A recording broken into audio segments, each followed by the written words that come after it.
Señoras y señores, muy buenas, qué gusto saludarlos. Bienvenidos a un programa más de Voces de un Diálogo, siempre con los temas que generan impacto en el país. Y estamos listos, hoy hemos tenido una agenda cargada de información durante esta jornada. Se fue a presentar una denuncia criminal en contra del presidente de la República, una plataforma de acción ciudadana que es conformada por miembros de diferentes partidos de oposición. Se apersonó hoy a las instalaciones del Ministerio Público para, les repito, como usted lo ha sabido en el transcurso del día, presentar una denuncia criminal en contra del presidente de la República, Juan Orlando Hernández. Y así sucesivamente, hoy de nuevo la Oficina Maxi ha presentado otro paquete de requerimientos fiscales. Planeta Verde le llaman a este. Vamos a ver si pega, porque hasta hoy, bueno, a la Maxi no le ha pegado nada desde que vino.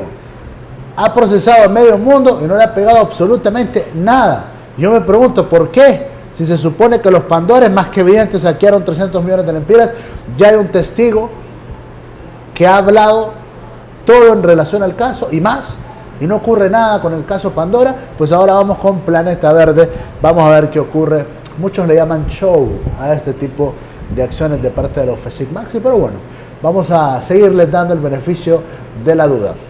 Señoras y señores, hoy vamos a tener una plática interesante sobre esto y otros temas, sobre el tema comandos insurreccionales, sobre el tema oposición, sobre el tema cómo se están organizando, va a haber receso de Navidad o no va a haber receso de Navidad. Todos estos temas los vamos a abordar hoy con un distinguido invitado, un amigo de la casa, Gilberto Ríos. Gilberto, ¿qué tal? ¿Cómo vas? Alan, ¿qué tal? Mucho gusto, muy agradado de estar acá. Ok, ¿por dónde querés comenzar? Decime, porque tenemos la mesa llena. Sí. Así que quisiera comenzar por el tema de los estudiantes universitarios. Es otro de los temas, correcto. Porque me parece, bueno, venimos justamente, hoy estuvimos en la mañana ahí acompañándonos en los juzgados, y por la tarde también hubo otra actividad de solidaridad con ellos. Y la verdad es que, bueno, ha sido todo una persecución que se ha montado contra los estudiantes universitarios en los últimos más o menos 3 o 4 años. Recordemos que más de 200 de ellos fueron judicializados. 24 específicamente estuvieron expulsados por 2 años hasta que hubo que reintegrarlos. Lograron finalmente que no se reeligiera la rectora Julieta Castellanos y además lograron que las elecciones estudiantiles fueran este año.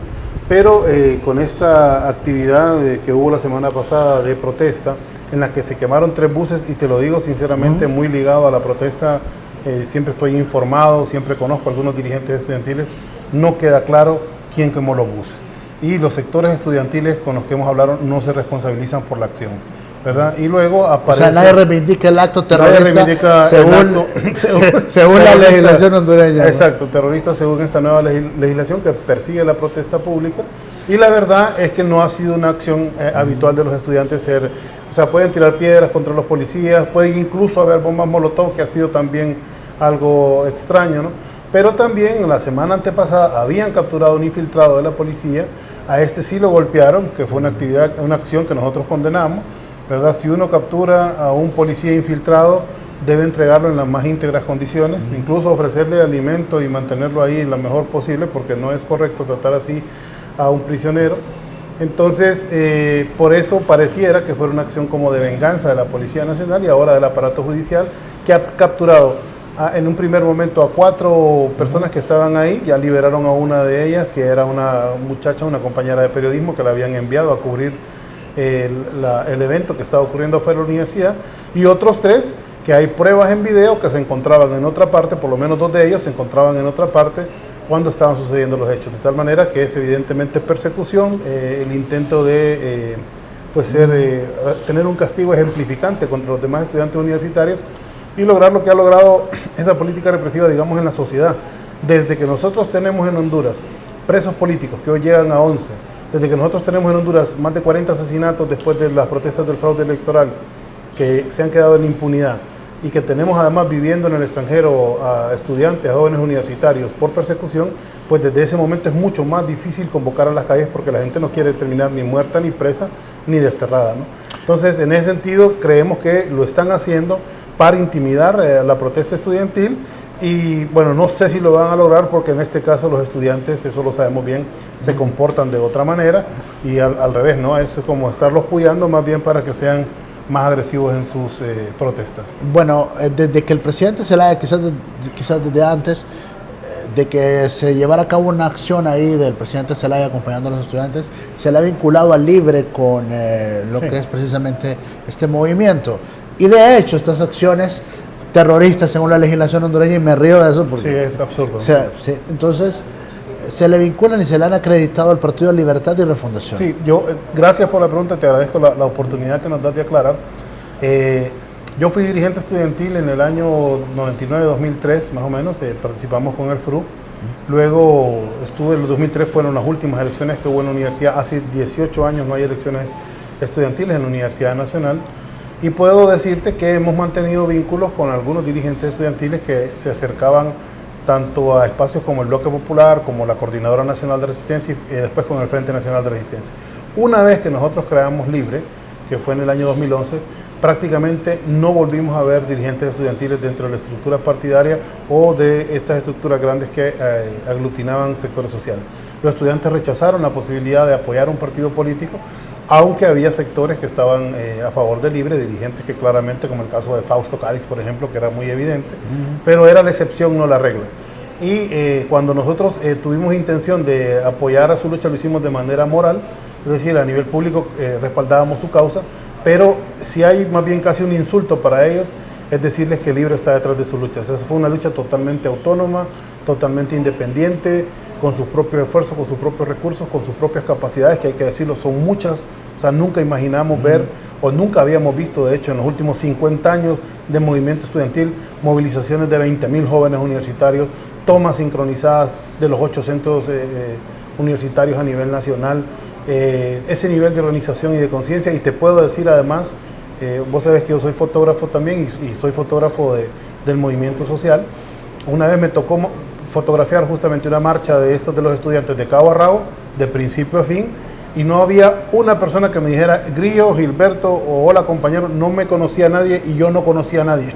Lo que te da una medida de que ese movimiento es completamente nuevo, hay una nueva generación. ¿Y quién cuadró lo de la llegada del presidente Zelaya el otro día? Que dicho sea de paso estuvo impresionante, sí, yo no creo que haya otro político que tenga esa capacidad de colocar ahí esa cantidad de jóvenes que lo escuchen y que lo admiren como el presidente Zelaya. Esta idea surgió a partir de una iniciativa que existe en Bolivia, justamente de estudiantes, que se llama Democracia de Calle, que tiene que ver con exponer a los figuras públicas en la calle, pues en eventos públicos, así donde se puede invitar y participar de manera abierta.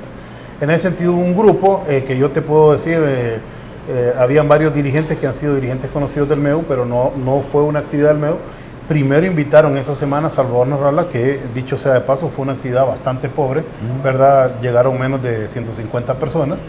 Y luego el día jueves, creo que fue el lunes la primera y el día jueves la segunda, invitaron al presidente Zelaya, y te tengo que confesar que para propios y para extraños fue una gran sorpresa la respuesta de los estudiantes. O sea, pero te lo digo que ni siquiera nosotros los de Libre lo esperábamos. La verdad es que no creímos en ningún momento que iba a haber ese respaldo. Creímos sí que iba a haber más personas que con Salvador, pero jamás esperamos que los estudiantes iban a dar tanto respaldo y que iba a ser un diálogo además tan ameno con el presidente Zelaya. Lo que te dice al menos una cosa, y es que el presidente Zelaya sigue representando una figura de rebeldía en la que los estudiantes se sienten identificados y podrían acompañarlo en un nuevo proyecto político, no necesariamente donde él fuera la cabeza, que creo que no hay ninguna intención de reelección por parte de él, sino la de esta coalición de movimientos sociales y políticos que estamos proponiendo para las elecciones del 2021.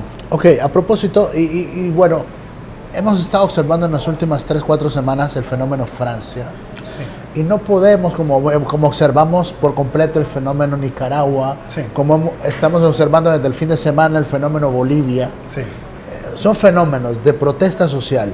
Y todas tienen características en particulares que son efectivas, que son impactantes, que llaman la atención del mundo, pero también tienen otros elementos, que no hay figuras políticas tras estos movimientos, por lo menos no figuras políticas emblemáticas que representen una oposición, no, uno percibe que son movimientos genuinos de pueblo y que representan el malestar de miles de personas, repito, en Francia, en Bolivia, y lo vimos también en Nicaragua. Acá en Honduras sabemos todos que la situación no está bien. No. Desde hace un buen tiempo no está bien. Pero sigue prevaleciendo el statu quo. Sigue prevaleciendo la clase política tradicional, a pesar de que con este escenario, Gilberto, ya se perdió el Partido Liberal.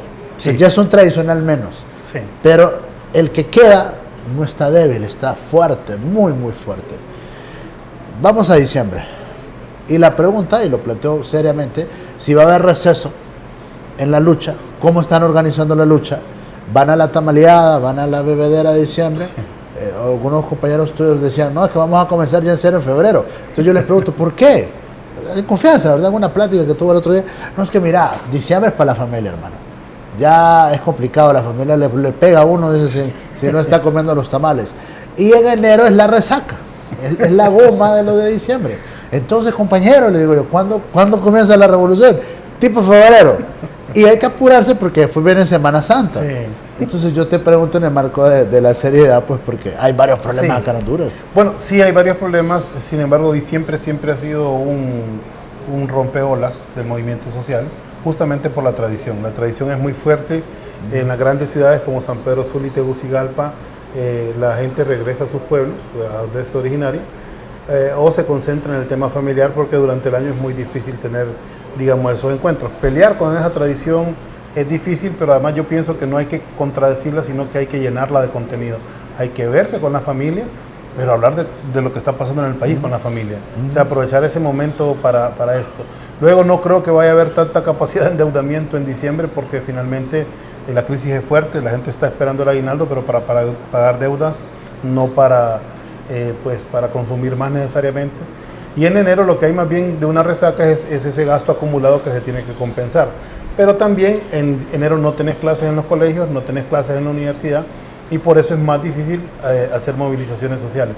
Hay una curva que está estudiada, que son los meses donde más movilización hay durante el año y efectivamente en diciembre esa curva generalmente cae. En otros países no es así. Por ejemplo, en Argentina, hace 2 semanas estuve por allá y más bien diciembre ha sido de los grandes disturbios nacionales cuando han votado presidente. O sea, ya cada país tiene como su calendario de movilización pues establecido, ¿no? Entonces, sí, pero además de esto pienso que la oposición en general, y en esto voy a ser muy autocrítico, no tiene un planteamiento serio y concreto de cómo debe organizarse la población hondureña. Y creo que lo de los comandos insurreccionales ha sido insuficiente frente a la coyuntura que se está planteando. Bueno, yo para comenzar, ¿se instaló en algún momento eso o no? ¿Existen o no existen esos comandos? O sea, la idea quedó como entre construirse y... ¿Quién era el encargado de eso?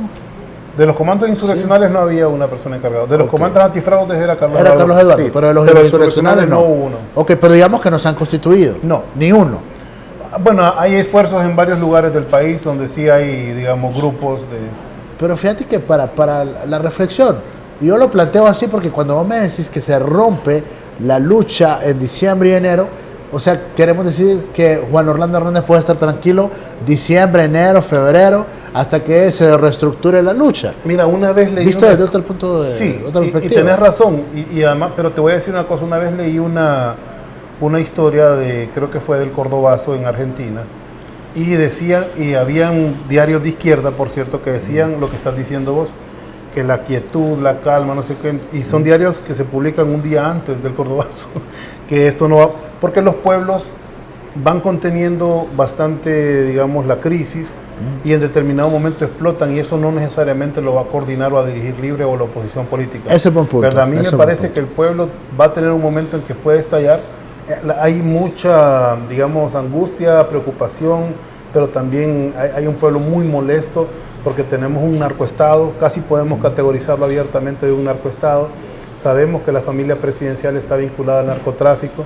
El narcotráfico ha traído al país una gran cantidad de violencia, de inequidad, se ha permeado todo el aparato de justicia nacional, la policía, el ejército. Vimos declaraciones tan absurdas como las del jefe del ejército diciendo que iba a querellar a cualquiera que dijera que las Fuerzas Armadas estaban vinculadas al narcotráfico, prácticamente adelantándose a lo que es un hecho, pues, ¿verdad? De que tarde o temprano va a salir alguien con una demanda. Y bueno, las declaraciones de Santos Orellana también confirman el hecho de que hay un vínculo del ejército al más alto nivel e incluso de sus cuerpos especializados, ¿verdad? Justamente los que luchan contra la droga, sino también recordemos el asesinato del zar antidrogas del país, que significa pues que solo una operación de alto nivel, que ya se dilucidó que fue un sector de la policía, coludido con un sector del ejército la que lo llevaron a cabo, y todo esto a vista y paciencia de dos gobiernos nacionalistas que claramente están vinculados al narcotráfico. Y digo claramente porque en el caso de Porfirio Lobo, también su hijo, y se rumora que otros familiares que si no están vinculados al narcotráfico, igual están vinculados al desfalco del Estado. Entonces tenemos unos gobiernos que nos han llevado a la situación que tenemos actualmente. Y todo eso lo tiene en la conciencia del pueblo hondureño. Y el pueblo dice, ustedes los líderes no sirven. Te lo digo así, como lo dicen en las redes sociales, ¿verdad? Que es donde no hay filtro. No, es que ahí así lo plantean. Así lo plantean. Ustedes no sirven, ustedes deben llamarnos a la calle y nos dicen qué es lo que tenemos que hacer. Cuando llamamos no van porque no hay confianza, se ha perdido la confianza, en parte porque se han cometido errores, en parte porque hay una campaña mediática permanente contra la dirigencia de la oposición que desacredita cualquier llamado y que pone en duda o que hace dudar incluso a los más convencidos de que si vamos o no vamos por ninguna parte. Más allá de los efectos que ya hemos hablado de la represión, yo creo que hay problemas en la oposición en cuanto a dirigir un camino. Y por otra parte tenemos un líder que es un líder nacional, que es el caso de Manuel Zelaya, que si me preguntas a mí, es la única persona capaz de hacer ganar a la oposición electoral en el país, y esas son sus grandes capacidades, juntar grandes bloques de oposición para ganar elecciones, pero no es el dirigente de la revolución, de la insurrección popular del país. No, él no tiene esas características, esas no son sus habilidades y sus cualidades. Y yo no creo que sea justo pedírselas a Mel, porque vamos a terminar como el oficialismo que de todo culpa a Mel. Yo pienso que deben surgir dirigentes populares y políticos que llenen esos vacíos. Por supuesto que nosotros nos ofrecemos siempre para estar al frente, pero son los pueblos los que deciden, y creo que los pueblos van a esperar muy poco para que esto reviente de otra forma que pues nadie lo tiene previsto en este momento. Bueno, Fetique, desde esta parte quiero destacar lo que he mencionado en cuanto a que no es responsabilidad, o no se le debe atribuir esa responsabilidad a Libre. Sí. Lo que ocurre es que, ¿de dónde viene Libre? Libre viene y surge de los sectores populares. De los sectores populares, del bloque popular, después la resistencia, una resistencia a la que conocemos perfectamente bien, pero que ustedes como partido desarticularon. O quizás el presidente Zelaya la desarticuló, porque evidentemente la lucha del presidente Zelaya es política. Electoral, sí. Pero a quien no se le puede perdonar ese tipo de cosas es a Juan Barahona. No se le puede perdonar a Rafa Alegría. Bueno, vos, yo no sé qué parte te ubicás de la lucha. Acordate que yo vengo de organizar el Foro Mesoamericano de Organizaciones Sociales, lo que nos sirvió para hacer un diagnóstico justamente... ¿Pero a dónde te ubicas? ¿En el sector popular o en el sector político? En los dos. En los dos, pero ¿dónde te identificas? Yo te recuerdo... Para mí en los dos, y me parece que hay mucha verdad en lo que has dicho con respecto a nuestros dirigentes populares metidos de cabeza en el tema político. Pero yo creo también que sería injusto decir, por ejemplo, y te digo que nosotros organizamos el Foro Mesoamericano de Movimientos Sociales hace poco y pudimos sacar un diagnóstico nacional de los movimientos sociales. Hay otros actores ahora que no son los actores que conocimos ni con el golpe ni antes que eso. Por ejemplo, hay una fuerte lucha por el medio ambiente a nivel nacional en las comunidades, por la lucha que se llama por los territorios, ¿verdad? Que incluso hace 3 semanas le provocaron 2 bajas al ejército de Honduras allá en Tocoa, ¿verdad? Si vos me decís que eso no es fuerte, yo te diría, pues la verdad es que no hay antecedente histórico. Sí es fuerte. Es bastante fuerte. Es muy fuerte porque no está ninguno de los políticos metidos ahí. Esos son movimientos sociales. Movimiento social. Y lo otro, la lucha por el esclarecimiento. Lo mismo ocurre en Copán, entiendo, lo mismo ocurre también en Choluteca, incluso también hay otro brote ahí insurreccional. Permanente. Que es impermeable a el tema político. Sí, eso responde a un clamor popular. Social. Bueno, ahora, luego, yo te mencionaba lo de las figuras estas, porque Juan Barahona, ¿dónde sirve? Si vos colocás a Juan Barahona, y él tiene derecho a ser diputado, sí. Él tiene todo el derecho y se lo ganó. Es más, desde la ocasión anterior, él, siento yo, que debió haber sido el coordinador del partido. Las bases no se lo dieron así, porque él no es político realmente. Pero Juan Barahona le sirve más al país en las calles que encerrado allá en el Congreso. Bueno, y vos lo sabes. Es posible que su función como dirigente social haya sido más destacada que lo que ha sido su función como diputado, ¿verdad? Pero a mí me parece que él se merece su espacio como diputado, tiene derecho, pero más que todo no responsabilizaría ni a Juan ni a Rafael.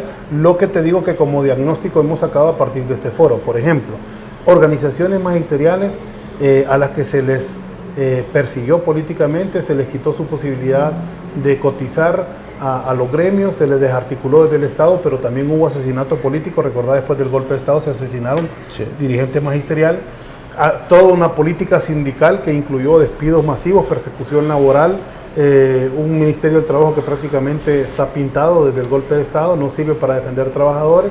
Es decir, toda una estrategia desde el poder para desmovilizar movimientos. Entonces yo no le echaría incluso la culpa a Libre, que ha sido una tradición en el análisis, decir, es que Libre desmovilizó. No, Libre, con su coordinador Manuel Zelaya Rosales, que es un dirigente político electoral, concentró las fuerzas en el tema electoral y ganamos las elecciones de 2013. Fue una gran jugada de Mel. Es que a Mel de verdad que sí se le tiene que atribuir la desmovilización, porque motivó, estás en tu casa, gracias, porque motivó para que la lucha ya no fuese en las calles, como me lo has dicho en otros programas. Es que Mel motiva para que la lucha sea en la urna, claro, y lo logra, y para mí ganamos, ha tenido resultados importantes.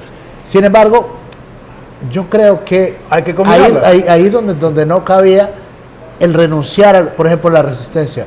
Cuando él asume la coordinación del Frente Nacional de Resistencia, fue un grave error.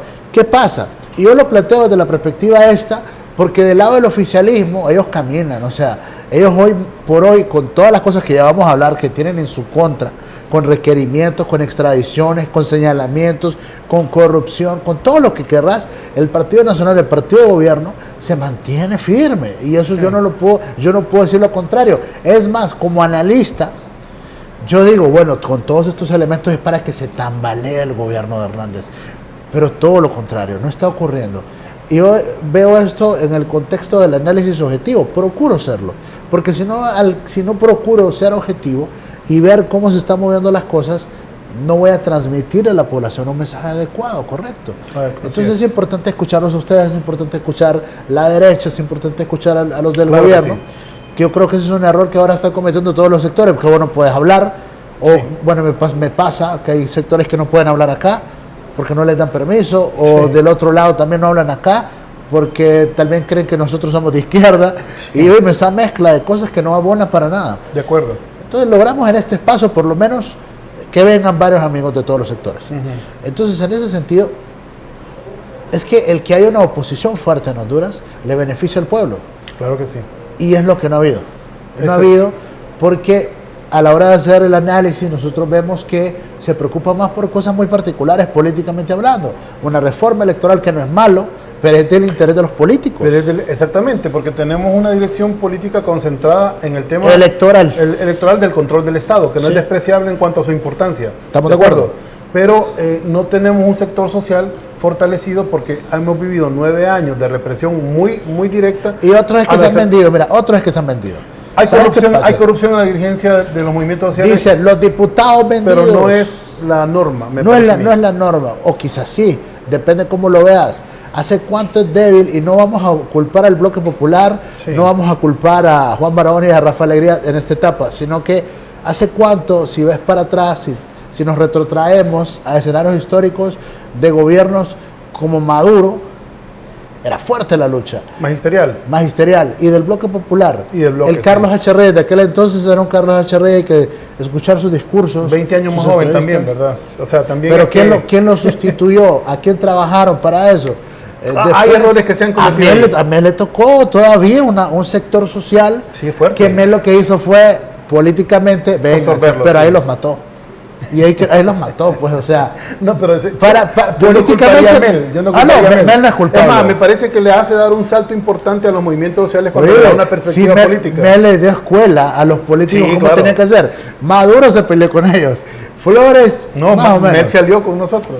Y uno salió, otros podrían decir los compró, otros podrían decir los no, porque fíjate que no me dio una relación económica ahí, absolutamente. Ok, es relativo. Pero ¿qué ocurre? Cuando ves el gobierno ya de Lobo, Lobo ya los hace ministros incluso. Sí. Lobo los hace ministros. Igual Orlando los termina de encantar. O sea, los mataron allá los dirigentes sociales. ¿Qué ocurre? Cada quien en su trinchera. Mira, nosotros hemos encontrado 3 enemigos que espero compartas conmigo este punto de vista. Mira, 3 enemigos bien poderosos para el cambio de este país. Dentro del partido político, te puedo decir, dentro del Libre, hay un enemigo grande que es el tradicionalismo político. Es el de las componendas, el de los amarres, el de los nudos. los compadrazgos, eso es terrible, eso mata a los partidos porque la democracia la reduce a pequeños liderazgos caudillos, eso es terrible. El tradicionalismo político en este país hace mucho daño, te lo digo desde mi partido. Pero en los sindicatos hay un tradicionalismo sindical que es el de las argollas. Hay dictadura. Hay dictaduras de 30, 40 años, hay dictaduras corruptas ahí también, como hay dictaduras súper sanas, te lo puedo decir, o sea, de unas personas, aunque para la gente pueda sonar muy, muy atroz, hay personas que han dirigido sindicatos toda su vida, que son gente que vive de una manera sencilla, que distribuye lo que le llega al sindicato y que bueno, y que posiblemente lo terrible sigue siendo ahí lo de las argollas. Sí, hay muchas argollas en el sindicalismo y en el movimiento social en general. En las ONGs también hay argollas, hasta en los organismos de derechos humanos hay argollas. Y eso es negativo porque impide que haya cambios, reformas y transformaciones.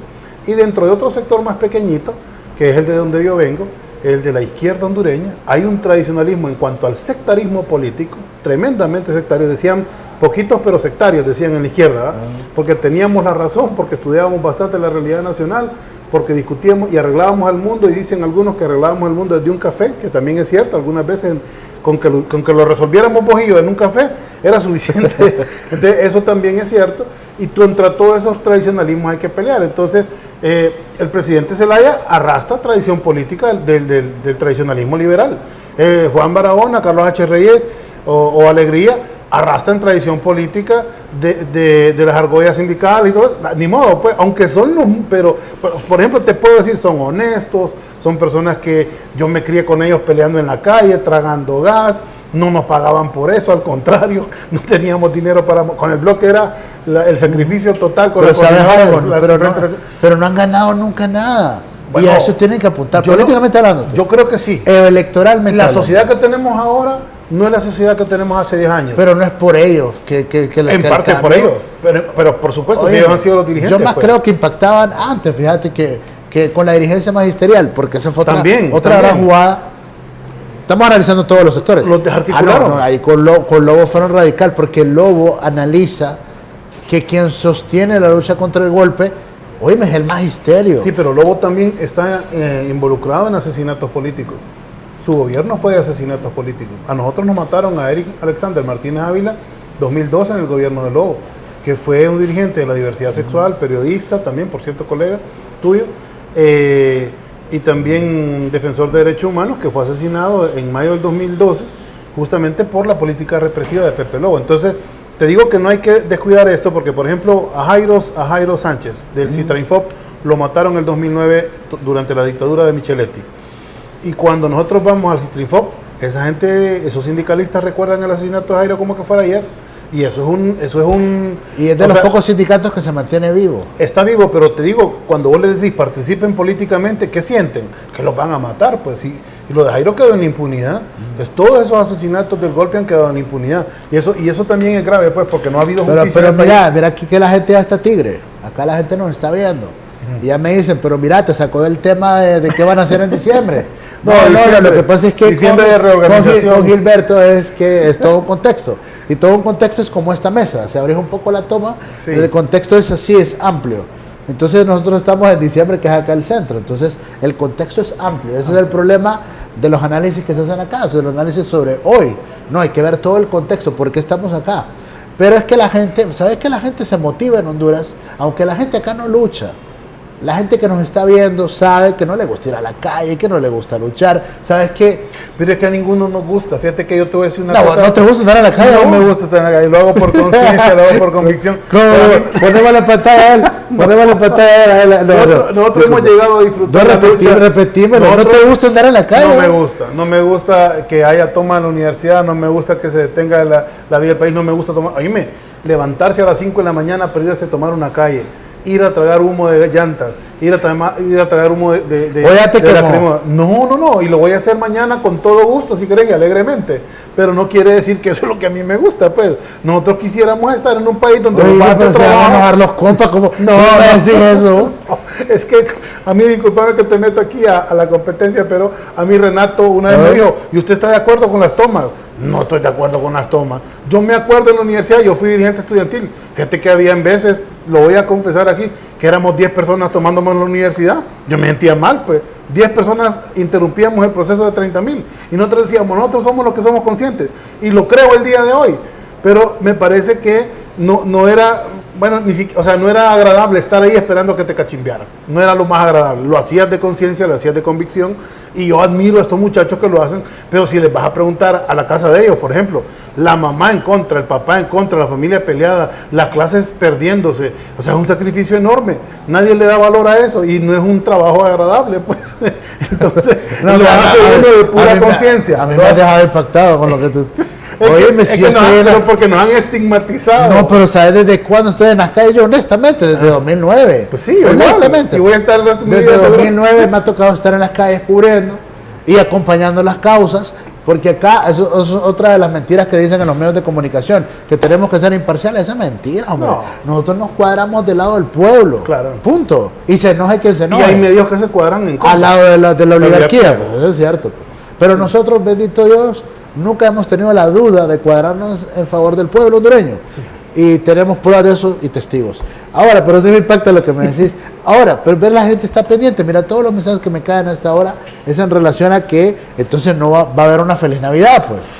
Yo pienso que debe ser un momento... ¿Sabes qué? Lo que te iba a decir solo sí. Es por la emotividad que causa Francia. Sí. Óyeme, está temblando. Ese hombre ya le bajó al impuesto de los combustibles. Ya le bajó a los impuestos en general, ya le subió el salario mínimo, ya le va a subir a las pensiones. Hoy va a anunciar, más tarde o mañana va a anunciar otro paquete de beneficios sociales para calmar a los chalecos amarillos, que digamos que son como las antorchas, pues acá. Es para comparar el fenómeno único. Entonces, ¿qué ocurre? La gente se motiva acá, pero solo es eso, emotividad.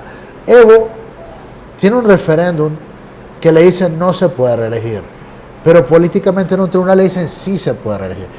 Es como lo de Juan Orlando, exactamente lo mismo. ¿Hay diferencias?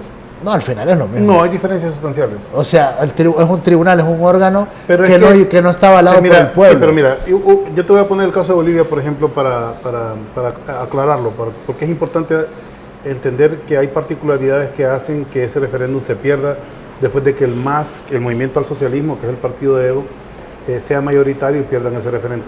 Se hace una campaña nacional porque supuestamente Evo ha tenido una relación con una tipa, no recuerdo si la conoce o no. Lo que sí recuerdo es que se ha dicho que ha tenido un hijo con ella del que nunca se ha hecho responsable.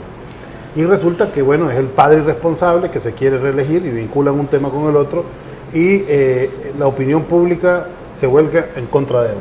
2 semanas después se dan cuenta que el hijo no es de él, ¿verdad? Y se acaba la campaña y vuelve Evo a elevar sus niveles de popularidad. Hoy Evo es el candidato electo sin ningún problema. Pero visto pragmáticamente, ¿por qué es bueno allá y acá es malo?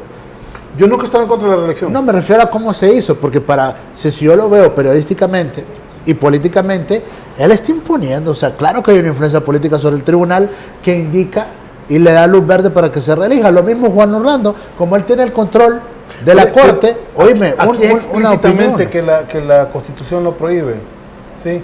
Incluso el recurso que utilizó Juan Orlando es bien pobre, porque lo que permite supuestamente, según los propios magistrados, es hablar de la reelección. Pero allá está peor. Allá, como... O sea, no, pero el tribunal está peor, hay una decisión del pueblo. Y estas son las cosas que interesante que lo planteemos ahora.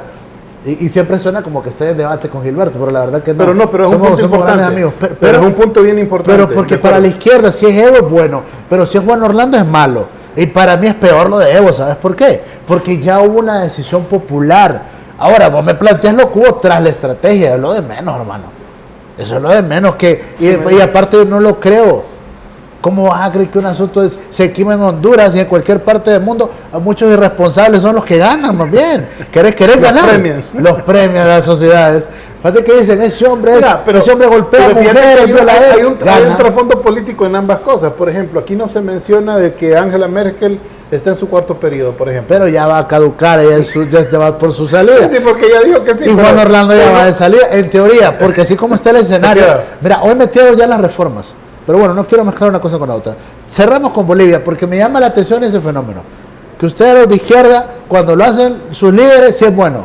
Pero de acá, lo hace Juan Orlando, es malo. Sí, pero bueno, y yo te decía, miramos por resultado. Yo no sé, estamos hablando de la parte esa Legal política, casi podemos coincidir. A mí me parece terrible casi que se haya una coincidir. Votación y le dice que no, y ahora me voy a preparar más con el tema, pero casi podemos coincidir. Hasta con los elementos que tengo, creo que tenés razón. Creo que sería... Que es una aberración lo que está ocurriendo sí, por ahí. Que puede haber un problema y no estoy tan convencido. Lo que sí estoy convencido es que los niveles de vida de Bolivia han aumentado de manera creciente y sostenida durante muchísimos años. Era de los países más pobres. Eran los países más pobres de Sudamérica, sí. Y hoy tienen hasta un aguinaldo extra, tienen este año.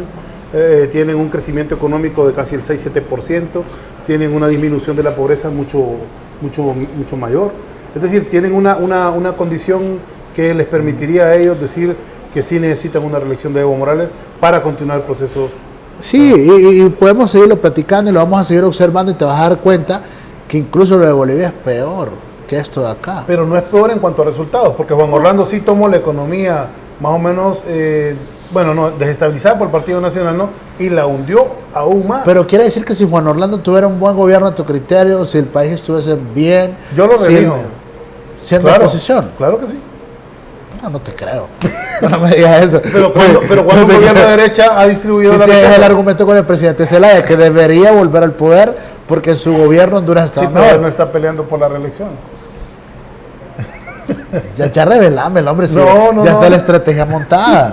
Si de todas maneras no nos miran todos los días, hoy lo vi al presidente Zelaya y no está hablando de reelección. No se están preparando. Está preocupado por el país. Mira, está auténtica y genuinamente. Pero es que si el presidente Zelaya no está preocupado por la reelección, se cae esto. No, se cae el escenario. Ahora sí hay un no sector. No tiene candidato ustedes. Yo creo que te lo dije. Al momento no.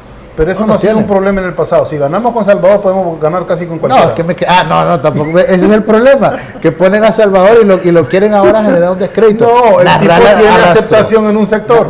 Tiene arrastre. Ahora está como Luis Zelaya, que cada vez va depreciándose más. No, pero fueron a ver, hoy ellos hicieron lo que no ha hecho nadie, fueron a denunciar criminalmente.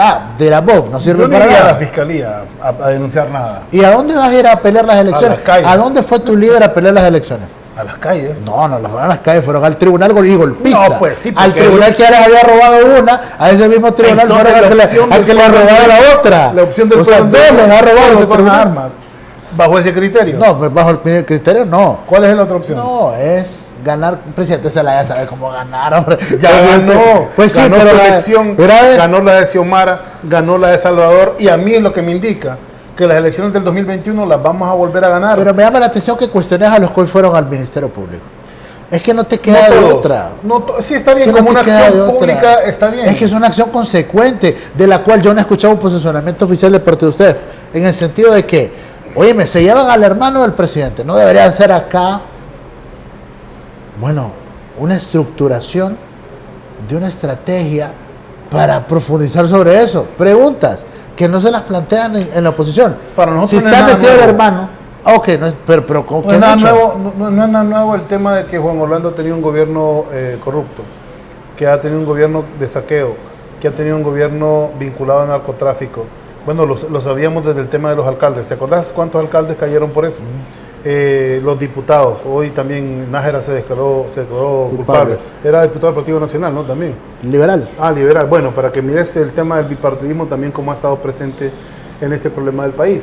Entonces, no sé, yo creo que eso no necesita mayor explicación. Pues tenemos un arcoestado dirigido por una élite que está pues coludida lógicamente con el narcotráfico en el país, y esto... pero para vos no es nada de impacto. Óyeme, no, yo me pregunto, porque los gringos juegan su partido y uno trata de descifrar cómo juegan ellos. Y uno dice, bueno, le acaban de llevar al hermano del presidente. Lo tienen bien controlado, y de hecho pero ahí aparece con él. Publican una foto para decir, a pesar de todo esto, estamos con él. Y mientras él le siga resolviendo todos los problemas a los gringos en el país, que es básicamente entregarles el país, pero van a seguir escuchá decir a correligionarios de tu partido y a otros de la oposición que los gringos tienen que llevarse a Juan Orlando, y que te acordás lo de la renuncia y que se va y que ya se lo llevan extraditado por narcopresidente. Sí, hay una falsa conciencia en eso. Me parece torpe eso, hombre. Sí, ¿Cómo vas a creer que otros van a reivindicar el derecho de este pueblo? De acuerdo. Los gringos no son los que van a reivindicar los derechos de este pueblo. No, nunca lo van a hacer. Fuera de orden. Y lo escuché de líderes importantes del partido. O sea, eso no puede ser. Como porque hay ingenuidad, porque hay mucha ingenuidad política. O sea, tener una formación que te permita ver cuál es el interés norteamericano en el país, tenés que estudiar mucho la historia, primero de la política exterior norteamericana en el mundo y luego de cómo ha sido de sumiso nuestro país frente a la política internacional norteamericana. Entonces, esa ingenuidad tiene una explicación, pues hay un aparato ideológico dominado, me refiero a escuelas, universidades y la mayoría de los medios de comunicación dominados por esa visión oficialista. Entonces hay personas que caen en eso porque no estudian la realidad. Hay otro diputado de Libre que salió comparando al presidente de Honduras con Nicolás Maduro, por ejemplo. Entonces vos decís, ¿por qué lo hace? No lo hace de mala fe, lo hace por una gran ingenuidad, por una gran ignorancia. No, ¿me entendés? Entonces por eso esas posiciones conservadoras se ¿Pero qué no te gusta que lo comparen? No tiene nada que ver. ¿No son dictadores los dos? No, absolutamente. Yo acabo de realizar en Venezuela la elección número 25, en este caso de concejales. Sí, y barrió nuevamente pero ahí es donde me perdés. O sea, Ortega no es dictador. Bueno, pues si yo quisiera dictadores así. Igual rompió la Constitución. Como Fidel, me decís vos. Fidel es un dictador, ¿no? Fidel Castro era un dictador. Era un dictador, bueno, con niveles altísimos de educación, salud, una potencia deportiva, nada de inseguridad en las calles, niños sin desnutrición en todo el país. Yo quiero una dictadura así.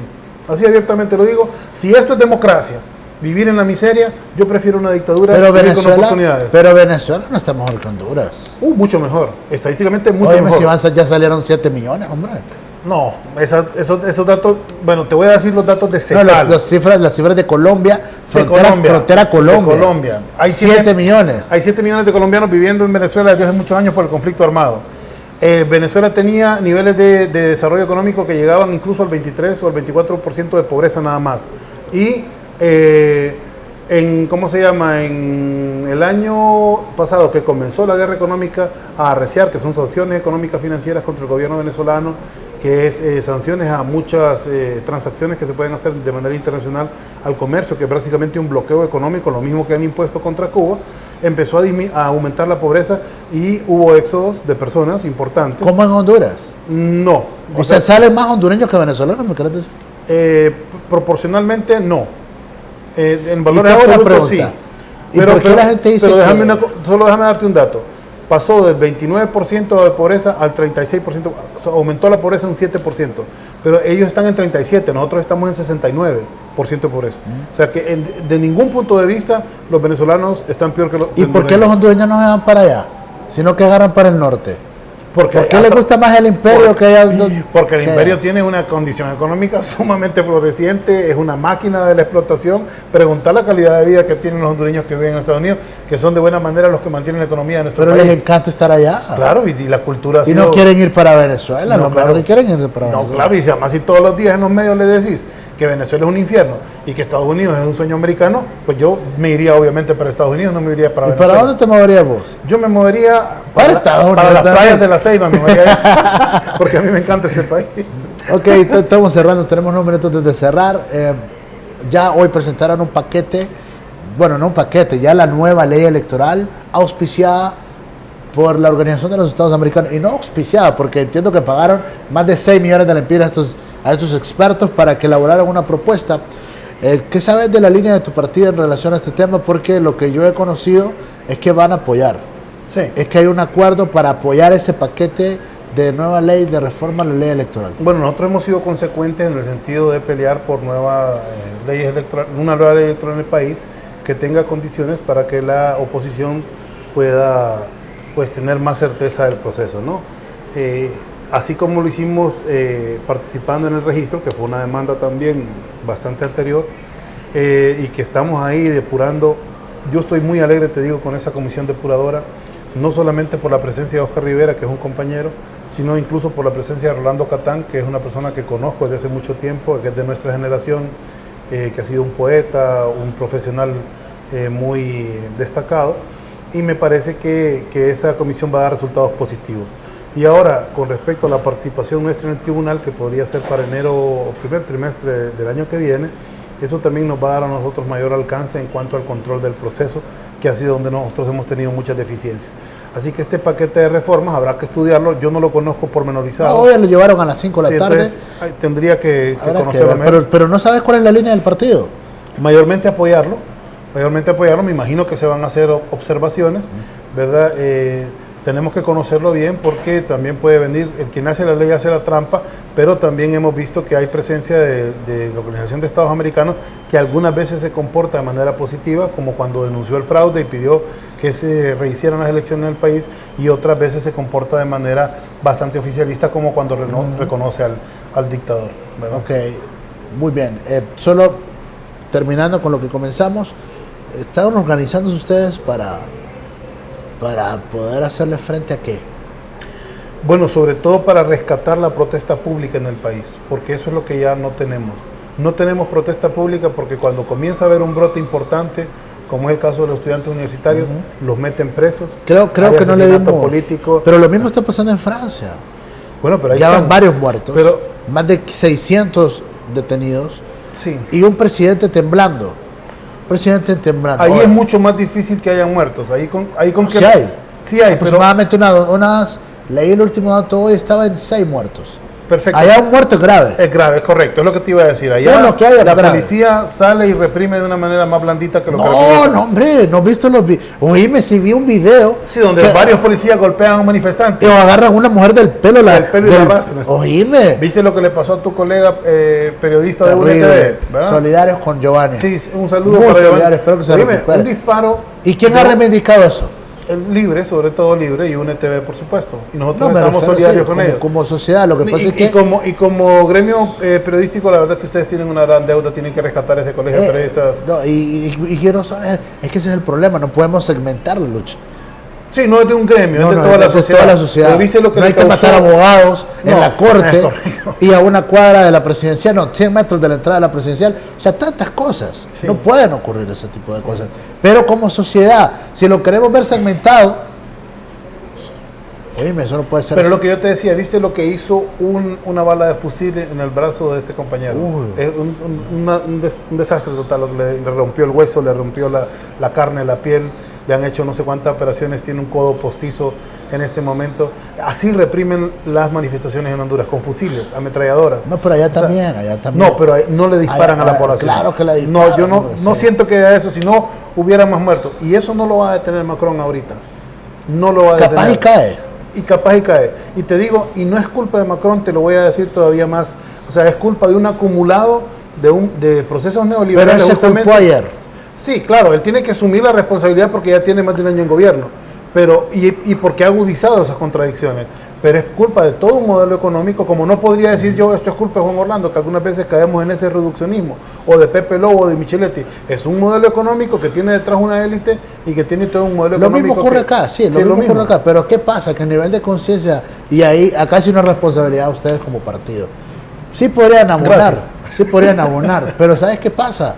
Hoy acá le ponen circo al pueblo y se acabó. No se acabó, dime. Pero es importante lo que estás diciendo. Hay dos cosas que es el mensaje, digamos, mío, final, digamos, que tiene que quedar en la gente. Lo que hay que elevar son los niveles de organización y los niveles de conciencia de la población. Eso es todo. Sí. Y para eso hay que reunirse, los compas después de la gaseada van a comer a Burger King. Sí, exacto. Y no tengo nada en contra de Burger King, pues. Que yo no voy a comer ahí porque el pan es podrido y la carne, eso es otra cosa. Pero los compas, es que mira, sos o no sos. Yo prefiero no ir a comer a la comida rápida. Yo prefiero ir a la baleada, yo prefiero ir a donde gente luchadora. En los mercados, vamos, está bien. Pero, óyeme, tantas cosas. La vida navideña es un circo del gobierno. Yo no pongo un pie ahí. Pero varios compas sí. Y los tenemos chequeados. Yo te digo, no hay nada que hacer en Tegucigalpa. Un compa tuyo, brother, que dicen que anda estrenando novia.